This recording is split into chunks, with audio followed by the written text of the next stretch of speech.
Wait a second. This isn't your grandma's cancer show.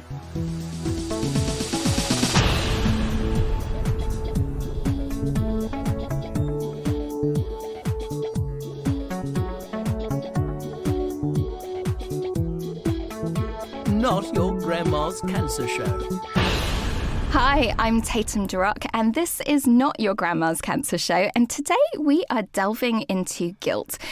It's one of those quite surprising feelings that can have a lot of power. I think of it a little bit like a shapeshifter of an emotion. So if I think of a room, I think of guilt sometimes as lurking around the edges, in the back of the drawers, in the cupboards, in those dark corners, and it just saps little bits of energy and joy out of situations. And then at other times, it fills the entire room and fills it so much that we feel completely alone. It can stop us from reaching out and connecting to other people, and sometimes even stop us from looking after ourselves. So I think this is a really important subject, and I'm so glad that I've got 3 guests joining me today, sharing their experiences with lots of different types of guilt. We've got Naveed, who's in his 40s, and he has experienced guilt getting in the way of playing with his children and his feelings about being a father and a husband and a businessman.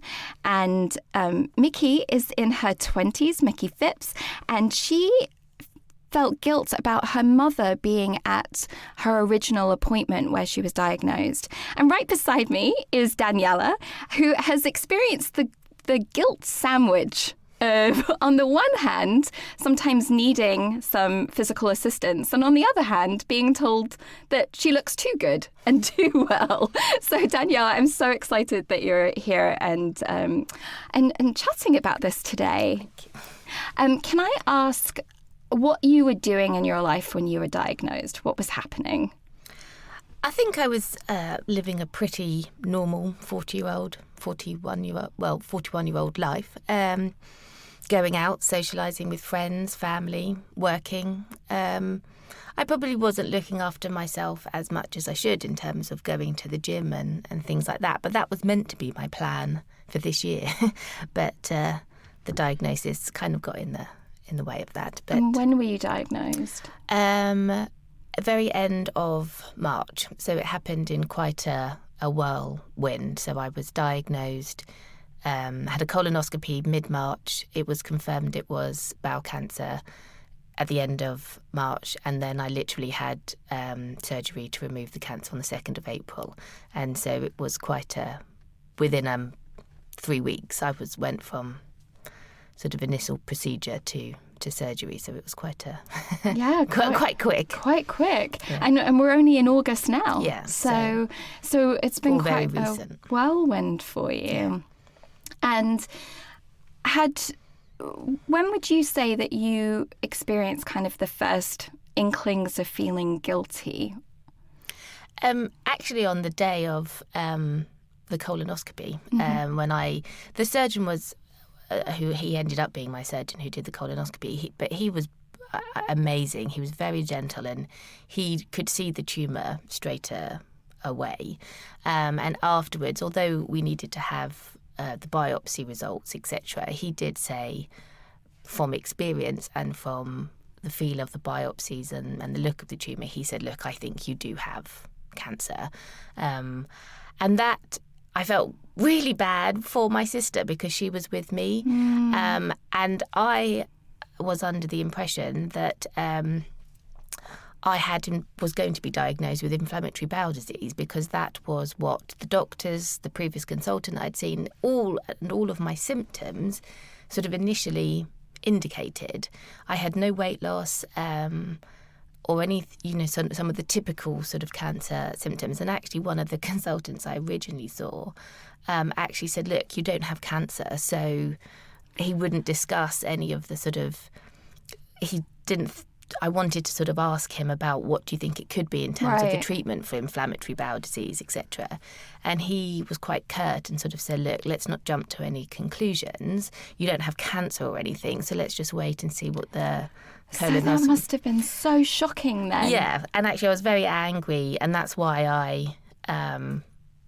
I then chose the person that had actually done my colonoscopy to look after my treatment going forward, Okay. because he actually was miles apart from the previous person that I'd seen. And actually I felt very angry because, I had then sort of been telling everybody, look, I don't have cancer, it's Right. nothing, life-threatening, or, it's nothing too serious, because this is what everybody has told me. And he was quite adamant, like dismissive, sort of saying, look, you don't have cancer or anything, so let's not. So, kind of what I hear is a little bit of a sense of responsibility for you passing on, in good faith, information that had come from a doctor, but then also feeling, because that information hadn't been correct and that you had brought your sister, how did that sense of responsibility, did you start to feel guilty about? I felt sad for my sister because, because you have to have sedation, like you have to have somebody to take you home. And I felt really responsible that I had put her in a situation that was going to produce such news, and it wasn't meant to be like that. And I kind of, whilst it was a shock for me, I kind of felt responsibility that I'd put her in that situation. And also that then we then had to tell my mum. And I kind of felt responsible again because I'd kind of, and also because I'd been told, had been so dismissive that it could even be cancer, that then I kind of felt responsible that I'd set really unrealistic or wrong expectations, because then I was having to deliver the news that I did have cancer. And in some ways that maybe I should have known. And I just felt, I felt a lot of guilt having to pass that message on to my family, especially when I'd been so, adamant that it definitely wasn't going to be that diagnosis.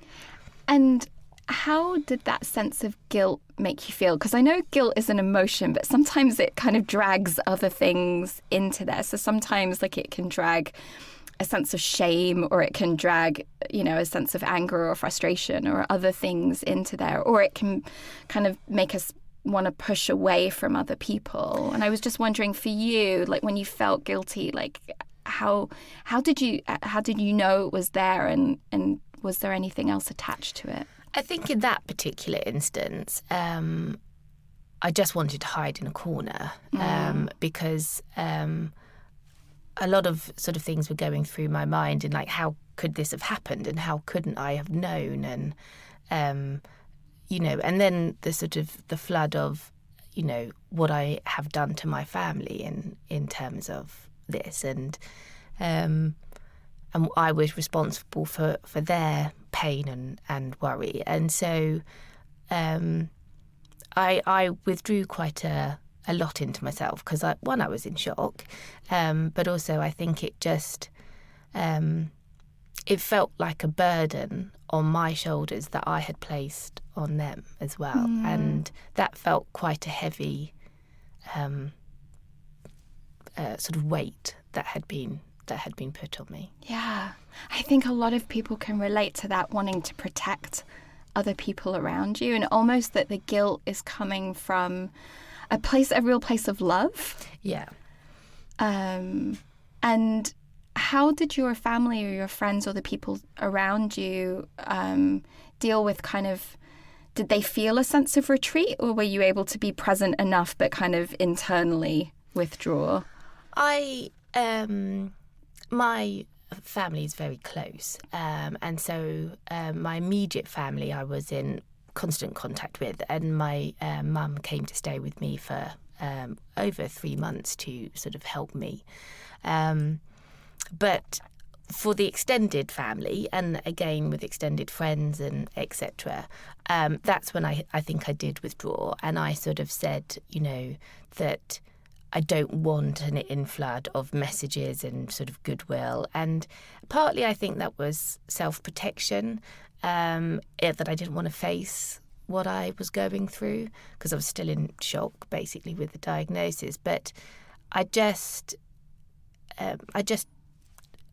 couldn't cope with, I think, when you see it in writing and people sort of wishing you well, it was a constant acknowledgement of what I was having to go through. And I could cope with that with my very close family, but I just, we have a large family as well, and I have a large group of friends and also my work colleagues, and I just couldn't cope emotionally with the messages and I think just the constant reinforcement of this is what you're going through. I was like, I know I have to deal with this, but I just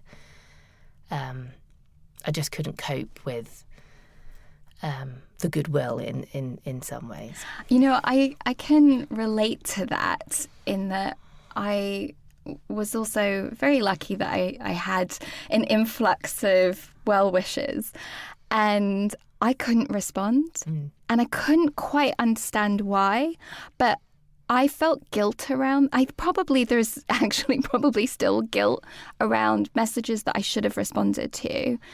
And I realized that every time I text somebody that has cancer and they respond back to me straight away, I feel this like hit of like, oh my God, I was a terrible person and I didn't do that. And how are they able to do that? And it can be really, it can be in the short term, but it can also linger even after the fact. And it's really hard it's quite intangible to relay that sense of overwhelmed, like you're really glad that people are thinking of you, but it's like your resources are so low, and that pressure to respond or feel a certain way, maybe when you're feeling numb or feeling something different, can very easily turn into guilt.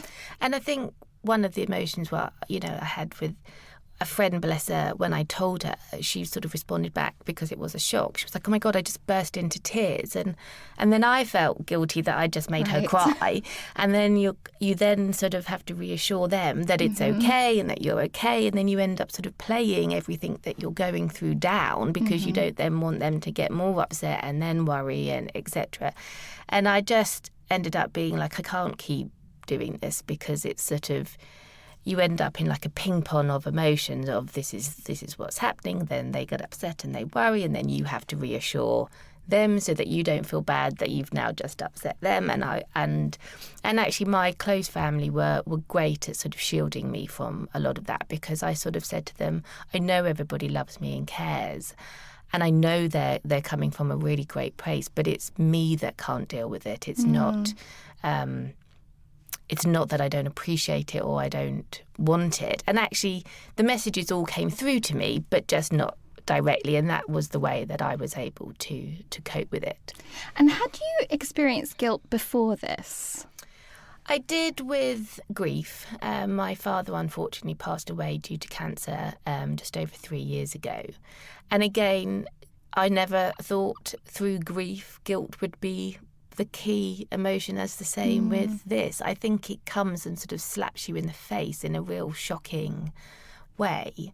And I had I loved my father dearly and I had a great relationship with him, but I think this is quite a common emotion with grief as well, that, you think of, I didn't buy him a present when I was 10 that year, and, I wish I'd done more trips with him out, and I wish I'd said, it's sort of, you just, things that you had, totally forgotten at the back of your mind suddenly reappear and are painful. And it's that, so that was and that's how I think I was quite aware this time round that I was feeling guilty because you'd had that I'd experience. had it before.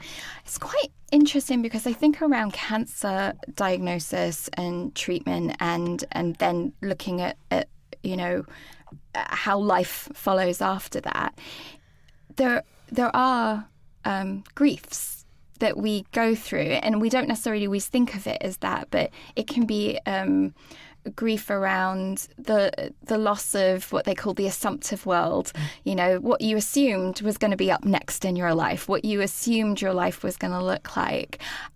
You can grieve the loss of the physical effects, and that actually for some people quite a lot of the cancer experience is around grief. And I was looking into grief guilt in particular, And one of the theories around it, because I think with grief, there's lots of different theories. There's nothing that's cut and dried. Even the definitions change from one website to another. So I think, we can kind of work with theories and see what resonates with us, and if it doesn't, then throw it away. But is that when we are out of control, so when something happens that we didn't have control over, such as a death or a diagnosis, that our brains are trying to make sense of it.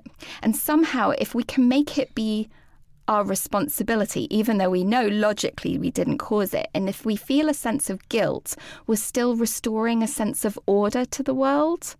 Whereas actually this being thrown into, there's no order, there's, there's chaos, and guilt is a way that we attach to something concrete. I was just wondering, how that felt as a theory for you. I think it's all combined with the emotions of anxiety as well, and so I think they come up in a mixture. But I think, yes, definitely the idea of being able to not being able to control this, anything, and it's the uncertainty that throws up all of the emotions, I think. And yes, I think you try and latch onto any kind of emotion, good or bad, to try and gain a sense of control about it. So how did you feel about chemotherapy? That was actually probably, even though I had surgery, that the thought of chemotherapy, I related to the sword of Damocles, which was literally just sort of placed over my head. And I actually found that the most frightening concept, and my respect goes out to everybody that is living it and going through it, because thankfully my cancer diagnosis is very positive, but they wanted me to take a course of chemotherapy just to make sure nothing had spread. And it's quite comedy that they sort of say, because I'm young, first time I've been called young in a long time, that they thought I'd be able to cope well with the chemo tablets, and it would just to be sort of cross the T's and dot all the I's to make sure that I was in the best possible state going forward. However, the uncertainty of not knowing when the side effects would kick in or what side effects you would have, being quite a logical and practical person, I found that uncertainty just mind-boggling. And I really found that very difficult. And in fact, I lasted 5.5 days and the side effects kicked in. And then I was pulled off it because the risks then outweighed the benefits for me. But I found it absolutely terrifying. And did you feel a sense of guilt around that, or a guilt around not? Because I know some people kind of experience that there's this vision of someone with cancer, and there's someone who has lost their hair and has kind of these typical traits.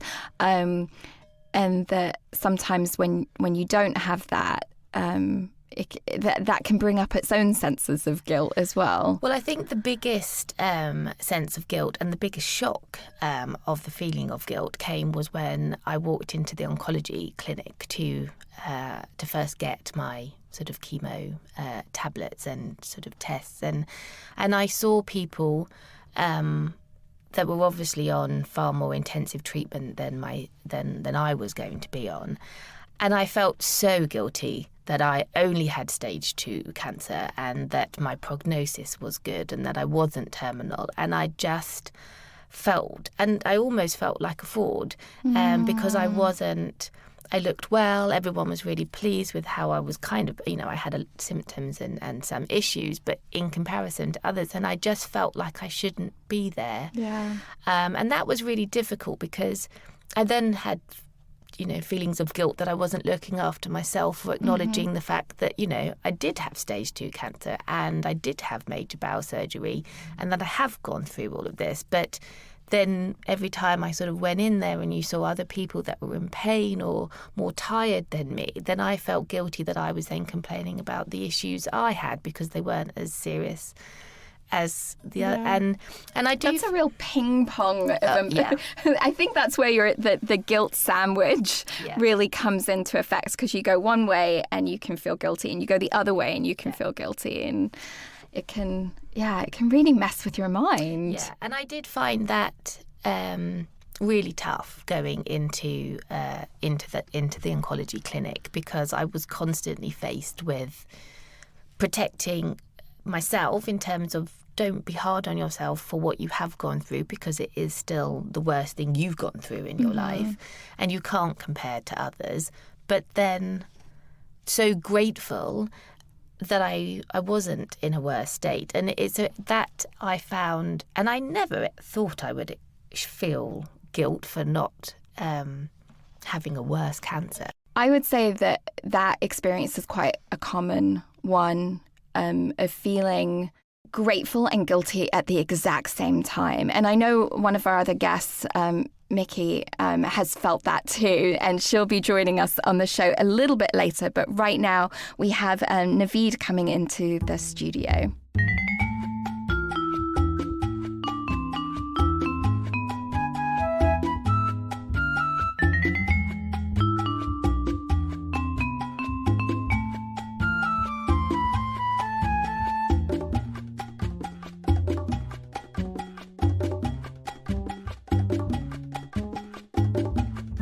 So we've got Naveed in the studio. Thank you so much for joining us today. Yes, fine, thank you. How are you? I'm really good.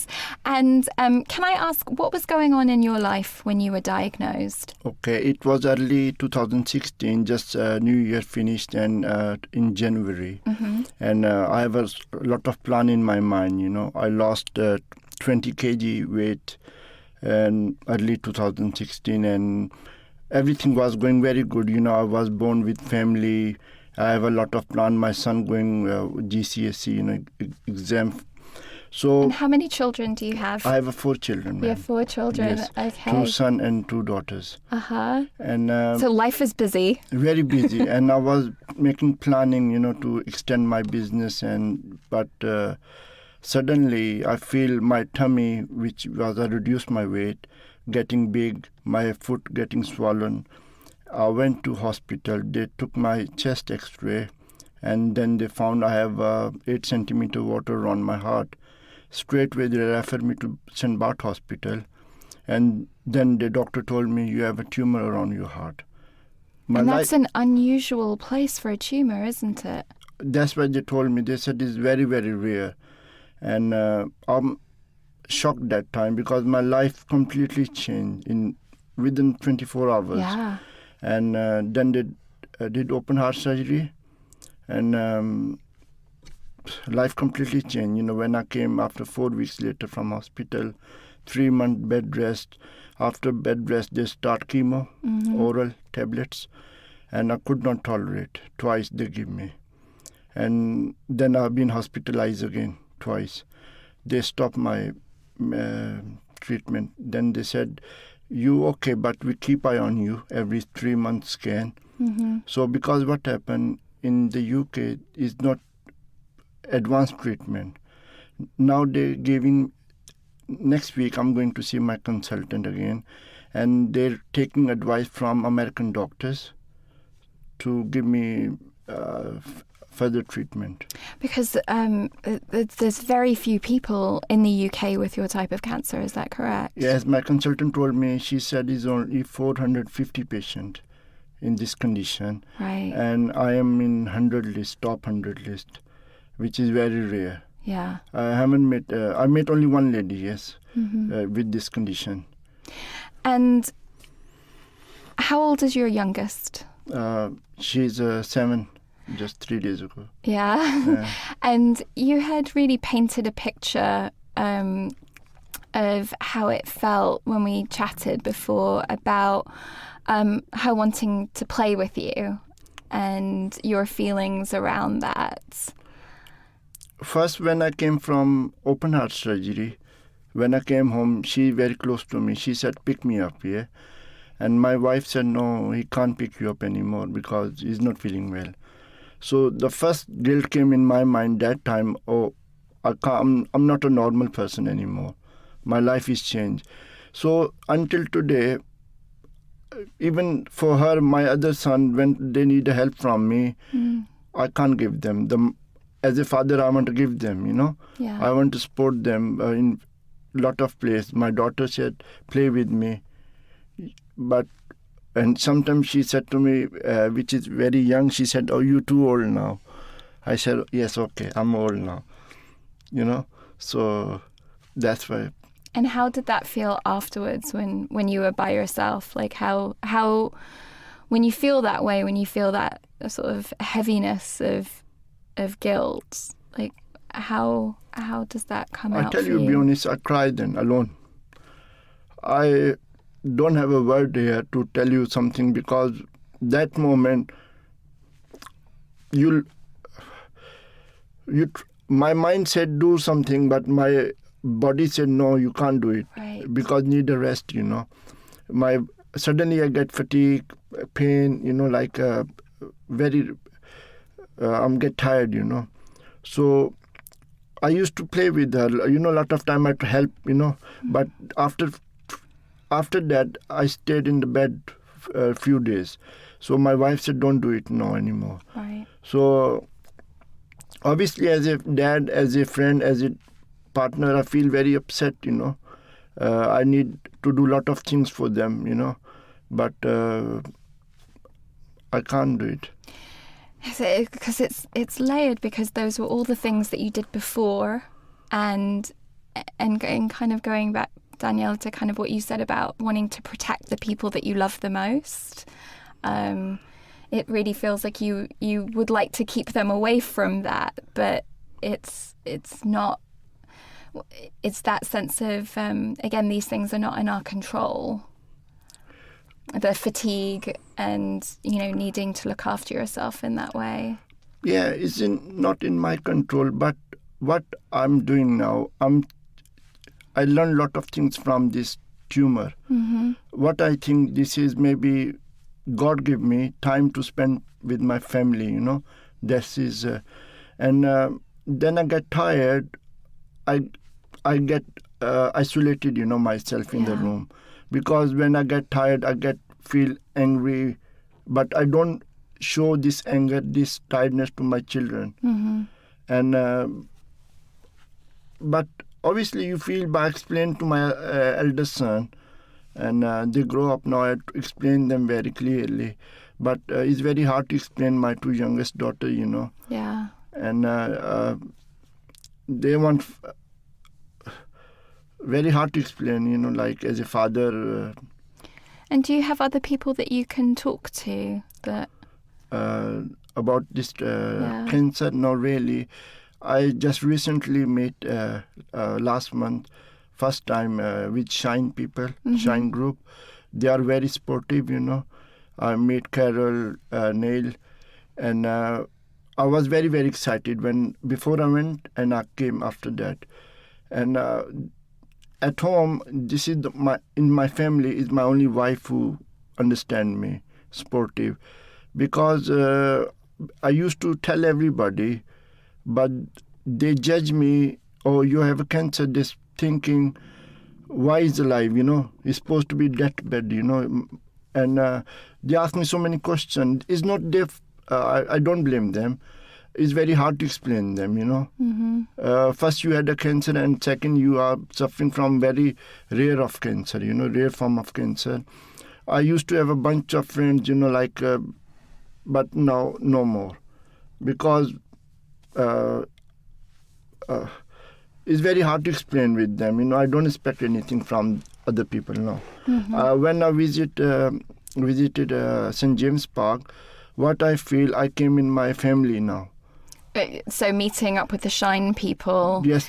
For the friends that you've been unable to talk to, you've been able to reach out to a new group of people that can understand. I spoke to there plenty of people there, so they have the same feeling. Mm-hmm. Like they talk about their health. They said, don't worry when you feel crying, weeping. This is the normal. You are a human. End of the day. Because before that, I was feel shy.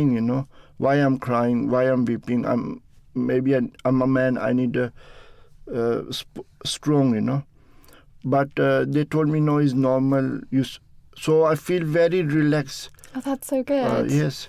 And I think it takes a lot of strength to identify emotions, right? It takes a lot of strength to acknowledge when you feel guilty, or acknowledge when you feel angry or feel upset, and to cry. I think there's, so actually I think that's an incredible testament to you to be able to hold those feelings. A lot of people try and push them down and compartmentalize them, and they squeeze out in other weird ways, and so to be able to kind of tackle them head on. What I tell you one thing, when I've been diagnosed, I make a promise with me. I won't get anger with my children or my family. I want to change. So when I feel guilt, anything, I go to isolated myself. I explain my wife, when I feel down,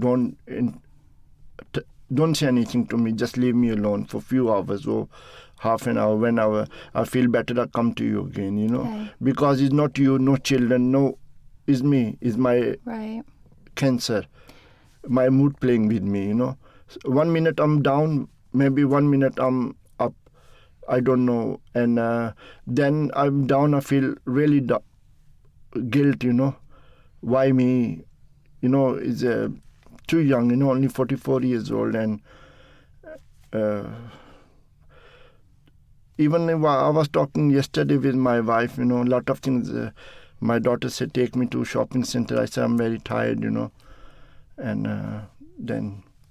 So guilt has these very sort of practical moments, like going shopping, like playing, like, kind of the day-to-day kind of things that can get in the way. And then kind of bigger, almost existential guilt of the why me. So it's almost, I can't remember if it was you that said, really, for one word, guilt, it covers such a spectrum of different feelings.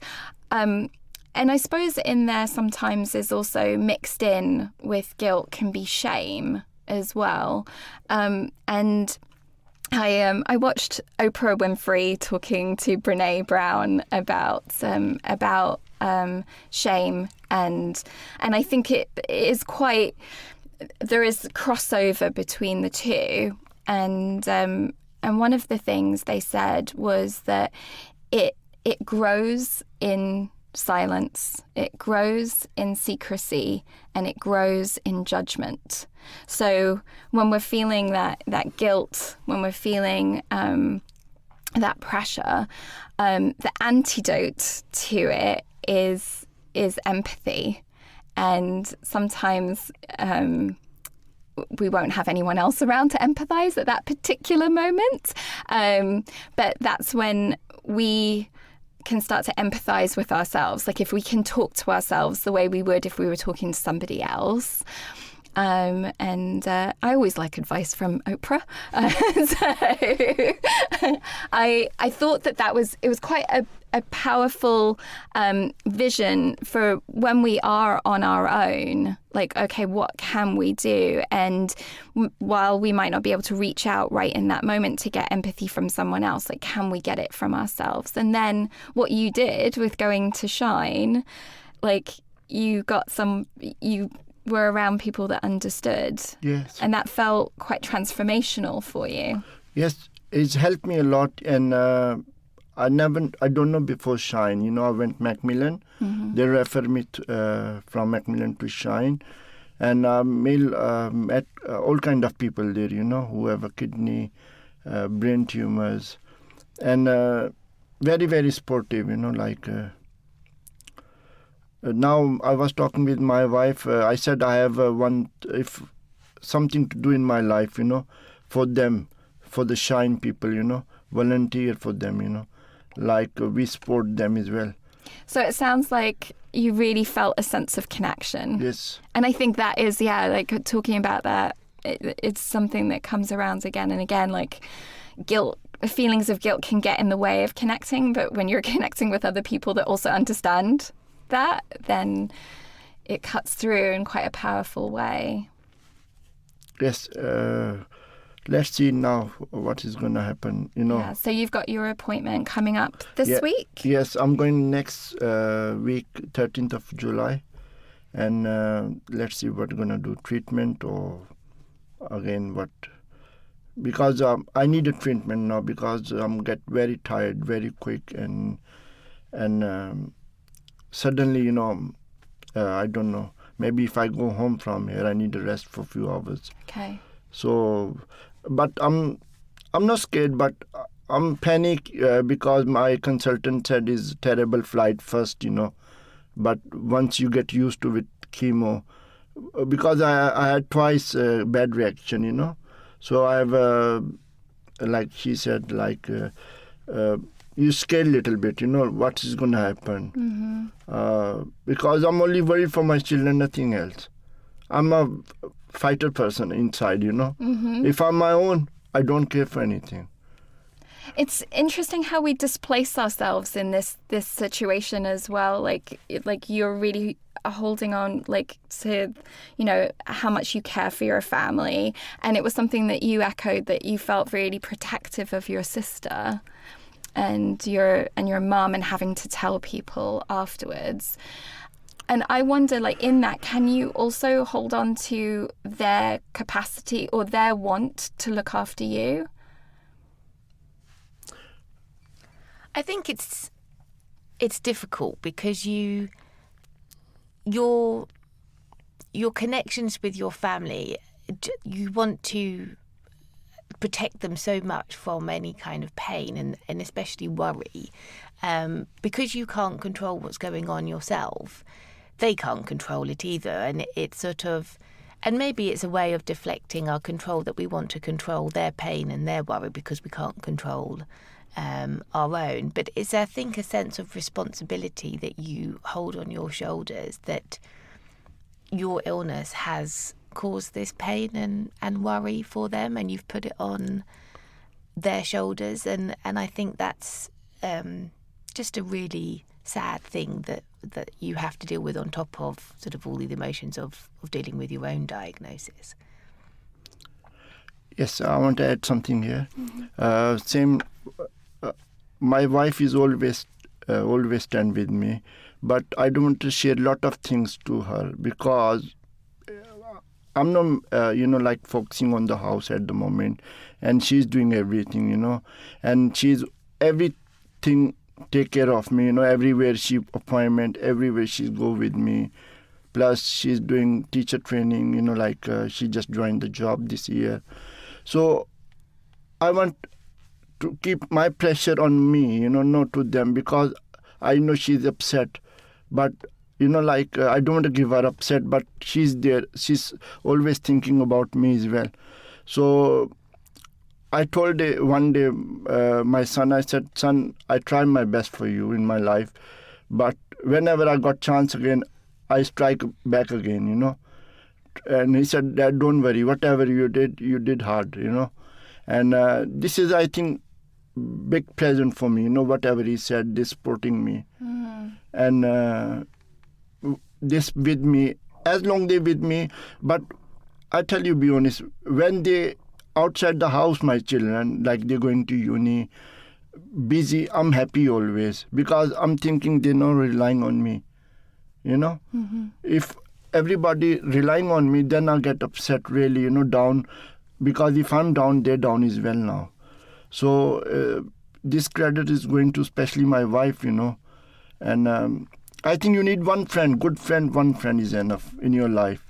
You don't need 100 people or 200 people, one person who understand you very better, you know. So, because it's really important to refuel, because it just sounds like so much pressure is taken on, you know, and you're holding not only the physical and the uncertainty, but also then holding everyone else's around pain and reactions to that. And yeah, it's no wonder that guilt would creep out in the middle of that. I think also, not just from an emotional point of view, but from a practical point of view, my mum had to come and live with me for 3 months because I am single, I live on my own. And so I couldn't basically cope after surgery on my own because I couldn't, I was recovering, I didn't have the strength, etc. And that, it's very disruptive. My mum had to leave her house and come and stay with me. My sister had to come up to London to pick me up. And it's those kind of practical level kind of things that also, not just on the emotional sense, but, I've disrupted their lives as well because of my diagnosis. And I think that also adds to not just worrying about the sort of stress that you've caused, but also on a practical level. I've kind of I've messed up everybody's year because, it's all kind of really been, not all been focused around me, but, this, it was definitely an issue that none of us were expecting, and, didn't have to expect my mum was going to have to come and, stay with me for 3 months and cook and clean. And, that's an added thing that she's got to do when somebody who's not in the best of health themselves.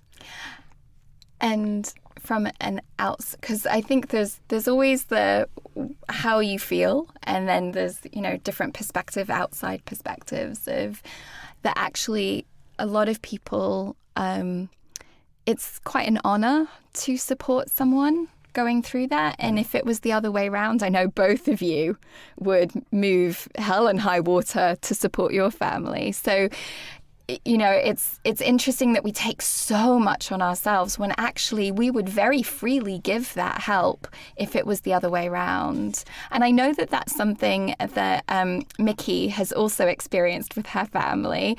And so Mikki's also going to join us in the studio.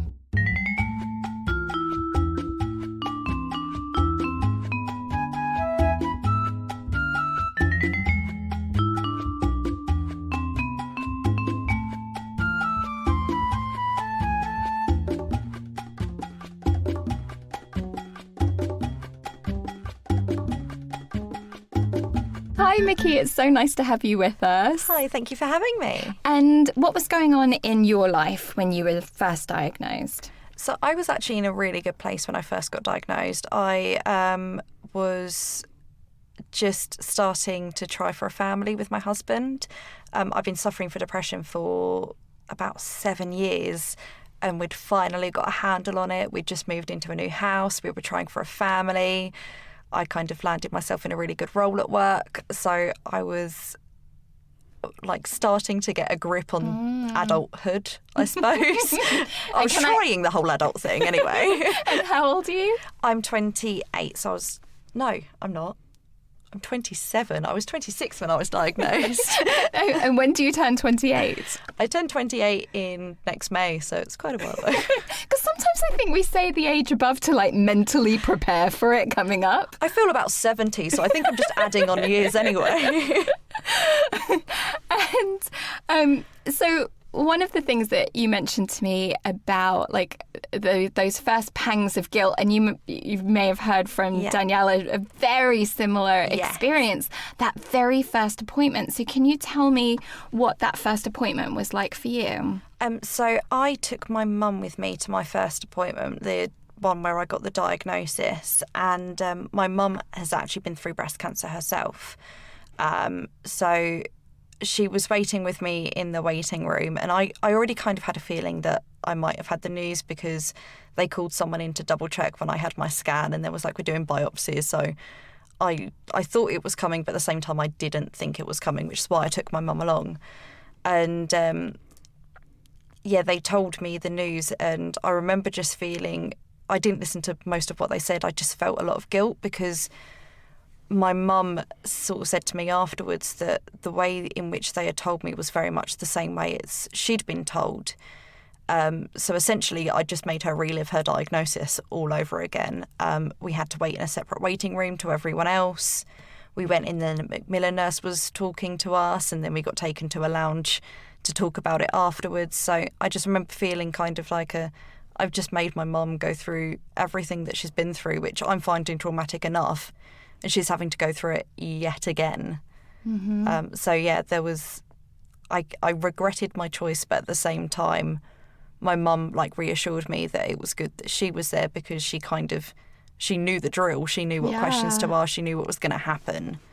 But And she's got a lot of experience from her own experience, but also other members of your family. Yeah, so I have the BRCA1 gene, which has been passed down through my family. So we are very familiar with cancer in my family. My mum had it, my nan had it twice, one in each breast.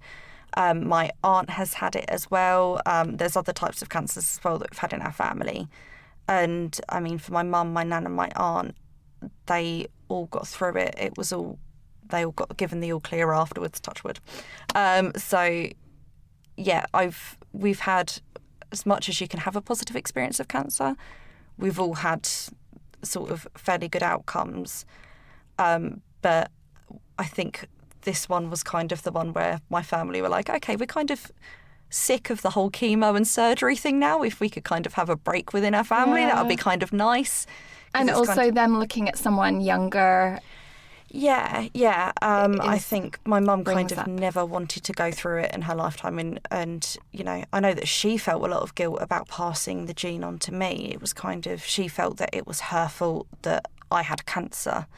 But I just reminded her that if she hadn't have passed me down the gene, then I wouldn't have been born. So she wouldn't have the perfect daughter. So that is a very good point. Exactly. Anytime you can stick in, I'm the perfect daughter, I think is a good way of going with it. Yeah. What did you make of your mother's guilt, though? Could you did you understand I mean, I understood it. It was perfectly logical, because it's genetic that, you know, the parent feels some guilt. The thing was, at the time that my mum had me, she didn't know that she had the gene. So at that time, it had only been my nan that had breast cancer. So you wouldn't think that it was something that was being passed down. No. It's only kind of when you look at me and you go, okay, well, you've had an aunt that's had it, mum that's had it, and nan that's had it, that there's some kind of familial trait going on. Yeah. So I understood where she was coming from with it, but she didn't know. She didn't willingly have me knowing that I had the gene. There's nothing that she could have done, no testing at that stage. And as well, when she had breast cancer, it was quite a while ago. So I think that their knowledge of the BRCA1 gene was a lot less than it is now. Mm-hmm. So she probably wouldn't have had anywhere near as many options open to me. She wouldn't have had those. Right. So in terms of her sense of responsibility, when very clearly, like, she was not responsible in any way, shape or form. No. And there was no way, if she told you that she was still feeling guilty, how would you feel about that? I mean, I feel bad that she has to kind of deal with those feelings, and I don't think that with my mum it's something that she'll ever not feel that I've had to kind of go through it. I mean, from having my treatment, it means that there's a chance that I might lose my fertility. I'm never going to be able to breastfeed, as I had a double mastectomy, because the risk of it coming back again in my lifetime was so high. So I think that the guilt doesn't get to go away for my mum. It's something that she's kind of going to have with her. But I just try my best to remind her that it's just a random mutation. I've had the genetics that meant it was more likely, but it was just a random mutation. There's nothing that she ever could have done. So. And how does, when you feel guilty, have you ever felt guilty for her feeling guilty? Yes, which starts a really nice kind of effect of she feels bad, so I feel bad, so she feels bad, so I feel worse, and then she feels worse. So we just end up going round in this cycle until one of us is like, okay, we should probably just stop and have a cup of tea and some cake, and then, you know, just let this whole situation blow over. Because, yeah, we've kind of been, I have a very open relationship with my mum, and we talk about our feelings a lot and vent to each other. And I think, you know, we've been talking to each other about how we feel, and at the same time as that's good that we talk to each other, we can kind of end up in this spiral where she feels bad for me and then I feel bad for her, because I've always been kind of that person where other people's feelings are just as important, if not more important than mine. In fact, it was one of the reasons why I got sort of diagnosed with depression when I was quite young. It's because I've been brought up in my family that it's other people's views and their feelings that are important, and you kind of have to shelter people and protect them and look after them.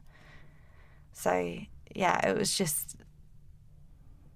So needing help yourself is quite similar to Naveed in that, like, when you're normally kind of the caregiver, the caregiver can be a bit of a loaded word, can't it? But I mean, like, literally giver of care to other people around you. When you're the agony aunt, when you're the person that other people come to with their problems, it can feel really challenging to be on the other end of that equation.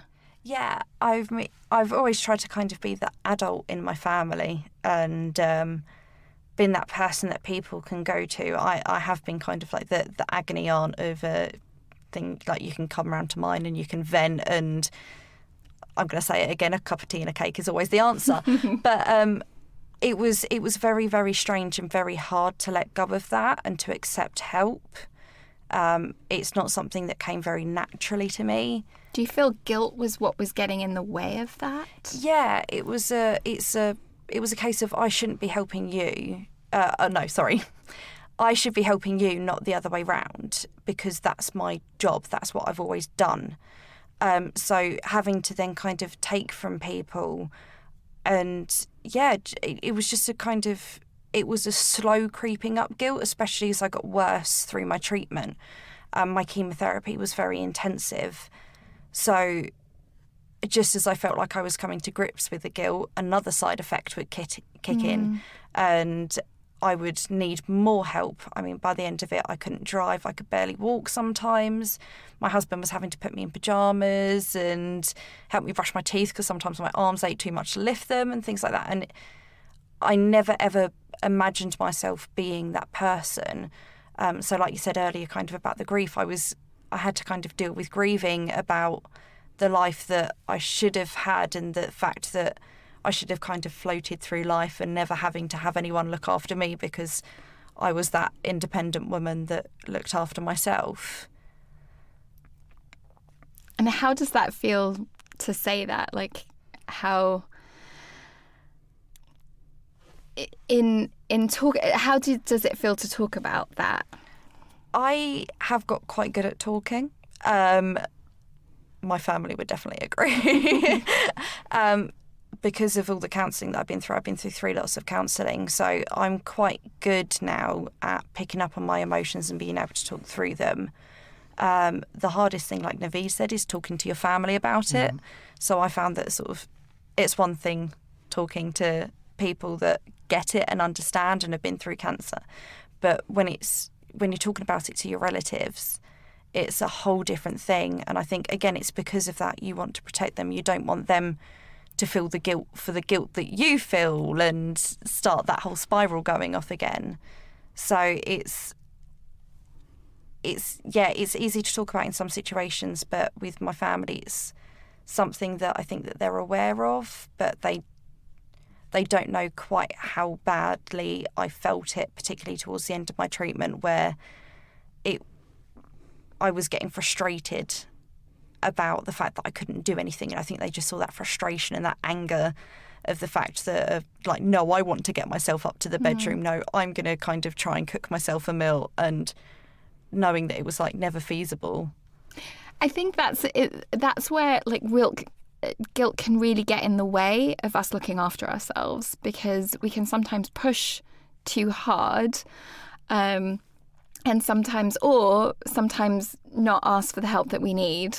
You know, if somebody isn't around, it's like, well, I guess I'll skip a meal, or I'll, it can very easily slip into us not taking So one of the things that you noticed when you were experiencing guilt was the frustration and anger. Was there any other ways that it kind of came up or manifested, or that you're like, oh, that's what I'm feeling? Yeah, I think that a lot of it was kind of like you said about the behaviour where you are doing things that you know aren't necessarily the best for you just because you're trying to protect other people. So when I was being a bit of a martyr, I suppose, and kind of saying, like, no, I'm okay, you go out with your friends, I'll be fine at home by myself, and then I'd spend about an hour crying because I don't have the energy to get up to go to the toilet, and I'm in like a dilemma, and I was getting sort of angry and frustrated at the situation. I was getting angry and frustrated with myself and not saying, no, can you not sort of go out tonight? I'm not feeling up to kind of being home alone by myself. And yeah, there was a lot of kind of sadness about the fact that it's something that I should be able to do. Sort of as a 27-year-old, I should be able to get up and do things, and, you know, flicking through Instagram and seeing all of my friends out at the pub, and I shouldn't be sat at home feeling guilty for asking for help, Right. because I don't get to live that life. And guilt, you know, this is kind of mentioned before. Guilt and sort of shame can really ping pong off Yes. each other as well, Yeah. can't they? And I was looking into different definitions of how we separate them out. And we separate them out more in Western culture, but I hear in other parts of the world, they're not such different things. So, you know, again, people would have different feelings about that. But when guilt sort of settles in, so guilt is whether or not something's a perceived responsibility. So just taking, for example, like your mum, like clearly not her responsibility, or any of us, not our, you know, we didn't cause our cancer. You know, something is out of control and we feel guilt about this perceived responsibility that we have. But shame comes from then the sort of, it sits quite chronically, and instead of, I think I made a mistake, it's, I am a mistake. So it's like we start to internalize that feeling of maybe not being good enough or anything like that. And, you know, and that's really sometimes really quite hard to sit with. Those feelings, they're super uncomfortable. I know when Brene Brown was talking about them, she was saying no one wants to talk about it. But sometimes that can really link into depression, which I know you've had experience with. And so I just wondered, like, if you had a way that you look at the difference between guilt and shame. I think that the shame for me kind of came out as embarrassment. I got embarrassed about asking for the amount of help that I needed, and to kind of be in the situation that I was. I felt that I should have been those people that you feel, that you kind of see that are kind of beasting their way through their treatment, and, you know, the strong warrior image that you see a lot of. And I think that what worked for me was just kind of sitting with my emotions a little bit. I'd take that time and that space that I got a lot of during my treatment, and just look at what I was feeling on the surface and work out how that filtered down. So for me, a lot of the guilt came out, as I said, in frustration and anger. And I suppose the shame itself was, and the embarrassment came out as the martyr type behaviour. In that, you know, when I felt guilty, I would act out and lash out, and when I felt ashamed, I would go inwards. Oh, that's interesting. Yeah. I mean, that makes a lot of sense, of sort of guilt being around sort of external behaviours, responsibilities, and shame is, this very inward kind of, we then go ahead and beat ourselves up. Yeah, and I think with guilt, you kind of tend to push other people away. It tends to be a thing of you're wanting to protect other people, and, you know, because you don't feel worthy of being in their company, or you don't feel that you want to be that burden to them, so you end up pushing them away. Whereas when you kind of feel the shame, like you say, it's something that you identify in yourself. So that's kind of beating yourself up rather than beating up the people around you. I love those three things as kind of indicators of how you're feeling. So we've got the first one, which was, you said, the sort of sense of worthiness. And the second one was the Pushing other people pushing away. other people away. And then the third one was Beating yourself up and internalising. Internalising. Yeah. Those are really... And Naveed, how do you relate to any of those? Like kind of the feelings of worthiness? Do you ever feel sort of unworthy of people helping, or is it more for you that you kind of beat up on yourself or push other people away? Like, would you say? Like, I don't know how to say, like, but in Asian, which community I belong from, yeah, is very mixed up, which community I belong from. So first when I was diagnosed, yeah, they was helping me, they was giving me a lot of other things. So what I realized, I want to give to my children special environment, good healthy environment. So I pushed them out, believe me, every single person. I said, no, I need my children, my wife alone, who's suffering with these things. And that moment, only she was there, my wife and my son, And I remember when I had open heart surgery, my two sons came, they start weeping, when they looked at me. I lost 2 stone in the hospital as well. So you have to in your life sometime for yourself. You have to, what I believe, I get upset from cancer, but it make me really a fighter, in my life. Which step I couldn't take in my whole 20 years life, I take in 1 year time. I take very, very bold step in my life. And I think I'm thinking, sometimes when I sit alone, what I realize, we don't judge as a human. We are a human end of the day. Sometime God, whatever, take from us, but give us something, other hand. We have to... I discovered myself in this cancer, who I am, what I need, how I'm going to spend my life, what I'm going to do with my children. I'm here or there. I'm not going to live 100 years or 200 years. Life is going to be end one day. But like she said, guilt and shame, I'm very close to with my wife. But when I open heart surgery, even I was on chemo, I couldn't lift my hand, yeah. She was giving me shower, I feel shying. Yeah. It's not supposed to be shying with wife, but why, like what she was talking, I feel she's a self-made woman, yeah. I'm same like me, I'm very energetic, I'm self-made man. So when you are self-made, you don't rely on anybody. And sometimes I have a fatigue, I get tired.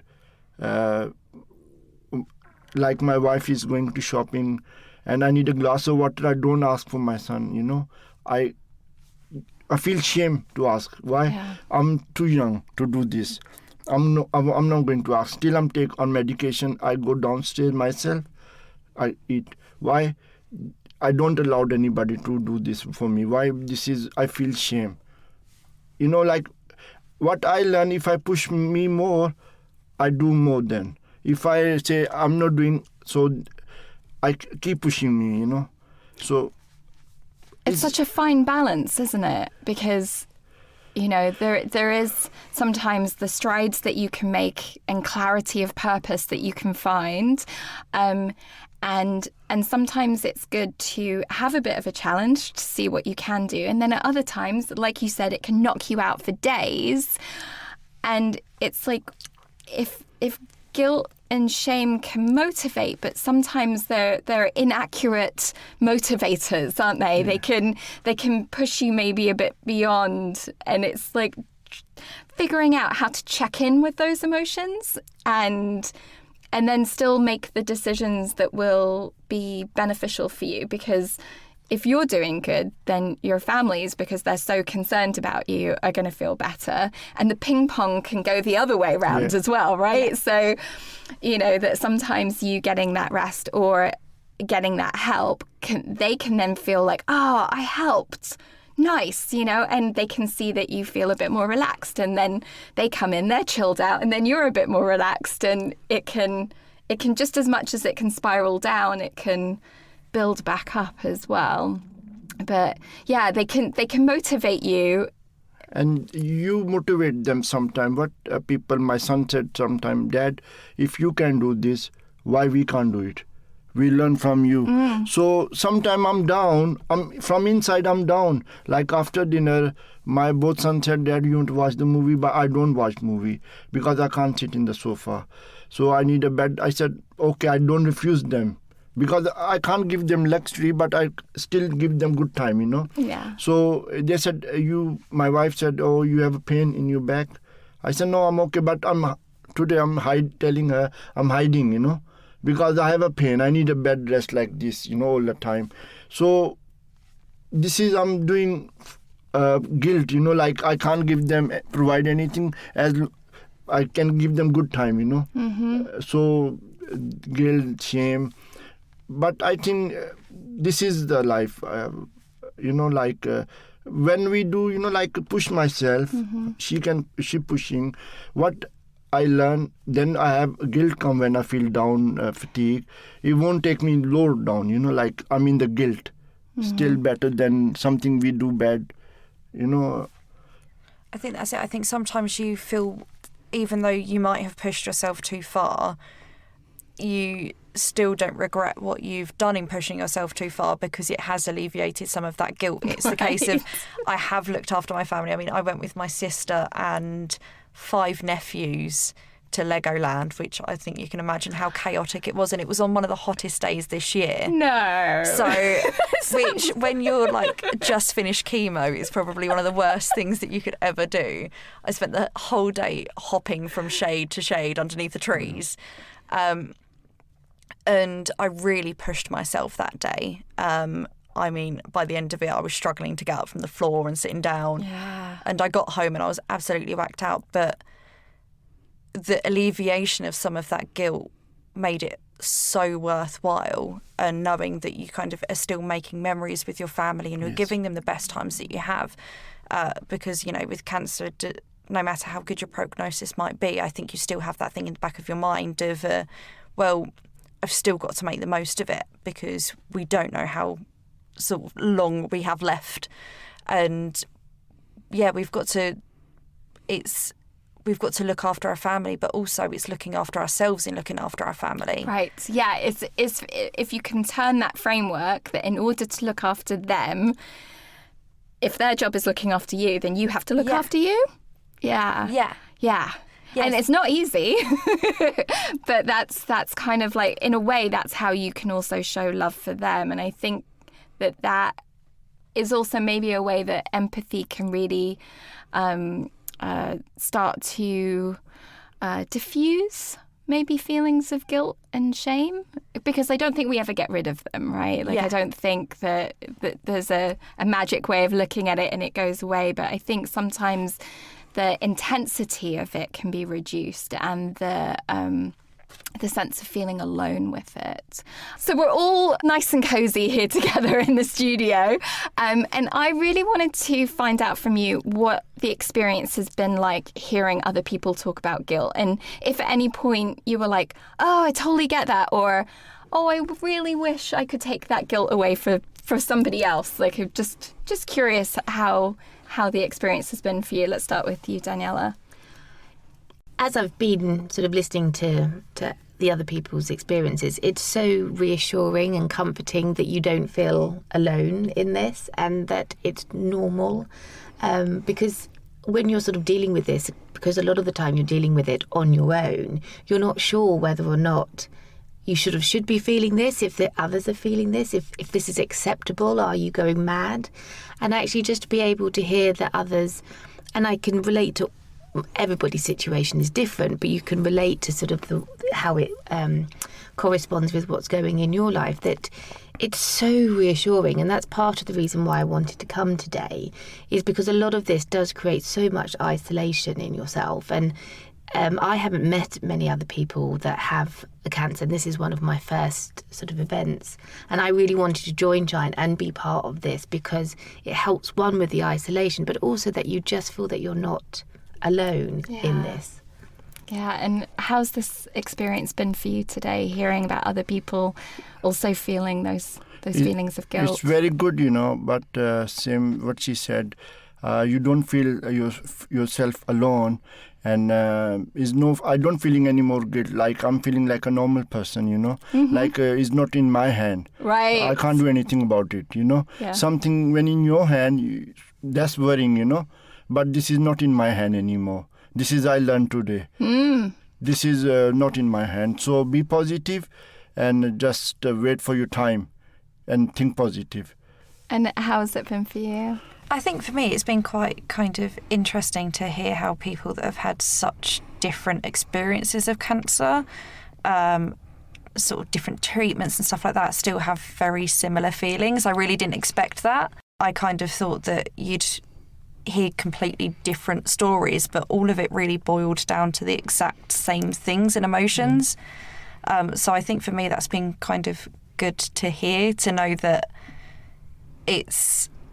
I'm not kind of restricted in the group of people that I could reach out to, that I could reach out to anyone that has really been affected by cancer, and chances are they'll understand what I'm talking about. And that, I feel the same, that I've sort of tried to sort of reach out to people that had bowel cancer because they'd understand some of my symptoms, but actually emotionally, I don't think that there are any boundaries with that. The only other thing that I've sort of picked up on is we're all so hard on ourselves. And actually I'm going through counselling at the moment, and one of the things that he's sort of saying to me is that you need to be kind to yourself, and I'm a bit like, really? I kind of think that I am, but actually everything that I talk to him about, he's almost so shocked that he's like, do you realise how hard you're being on yourself? And you wouldn't be this hard if you were speaking to somebody else in your situation, if you were a friend comforting them. But all of our experiences, none of us asked for this, none of us were expecting this. Everybody who deals with cancer is really hard, and we seem to be the harshest people ourselves to ourselves, and that's really sad in a way that we put so much on our shoulders, don't we? On top of dealing with our diagnosis. Right. It's like, could you stick any more on top of that? Thank you so much for being willing to share, because I know that this, obviously it goes sometimes right to the core of our being, and it's not always easy to talk about, but there is, finding either that empathy within yourself or, reaching out to someone else. And someone said that when we are in struggle, the two most powerful words to hear are "me too." And when someone understands and when someone gets it, there is a lightness that can come from that. And that's what, we're doing at Shine, is really creating that community where you can come in and you can share those things. And it feels normal. It's right? normal, very normal. It feels normal, yeah. So that's where we're going to leave it today. Shine has closed Facebook groups, so not everyone in your life has to see what you're posting. You can go there. If you haven't heard of Shine Cancer Support, you can go to the website shinecancersupport.org. Until next time, let's all say bye. Bye.